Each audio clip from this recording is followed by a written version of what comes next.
আরব আমিরাত ও পাকিস্তানের বিপক্ষে টি-20 সিরিজ খেলতে দেশ ছেড়েছে বাংলাদেশ দল। প্রথম বহরে কোচিং স্টাফ সহ মোট 17 জন রওনা দিয়েছেন আমিরাতের উদ্দেশ্যে। যাওয়ার আগে আরব আমিরাতের বিপক্ষে সিরিজ জয়ের আশার কথা জানিয়েছেন হাসান মাহমুদ। লিটন শান্ত, মুস্তাফিজরা যাবেন দ্বিতীয় বহরে সন্ধ্যা 7টায়। বাংলাদেশ ক্রিকেটের 3 নতুন তারকা, সহঅধিনায়ক হয়ে প্রথম যাত্রা মাহিরের। সাম্প্রতিক পারফরমেন্সের মতো যেন তার অবস্থা, মুখে নেই হাসি, কপালে চিন্তার ভাঁজ। শামীম অবশ্য হাসি মুখে আশ্বাস দিয়ে গেলেন, All time Roma, taste it, love it. পঞ্চপাণ্ডবের কেউ নেই, বিমানবন্দরে সমর্থকদের ভিড়ও নেই, নেই সেলফি আবদার। ক্রিকেটারদের জন্য শুধু সংবাদকর্মীদের আগ্রহই দেখা গেছে।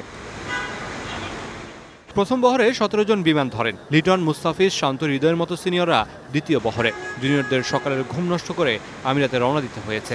রানা, রিশাদ, ইমনদের সাথে গেছেন হেড কোচ সিমন সহ সাপোর্ট স্টাফরা।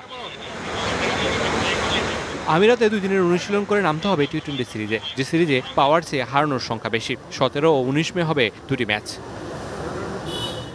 সেখান থেকে বাংলাদেশ দলের যাওয়ার কথা পাকিস্তানে। পরবর্তীতে সূচিতে বাংলাদেশ পাকিস্তানের খেলার কথা 5 ম্যাচের সিরিজ। এই 2 সিরিজ দিয়ে বিশ্বকাপের প্রস্তুতি শুরু করতে চায় বিসিবি, যেখানে লিটন মাহাদির অধিনায়ক জুটি ও ব্যাটিংটাতে নজর বেশি থাকবে ম্যানেজমেন্টের।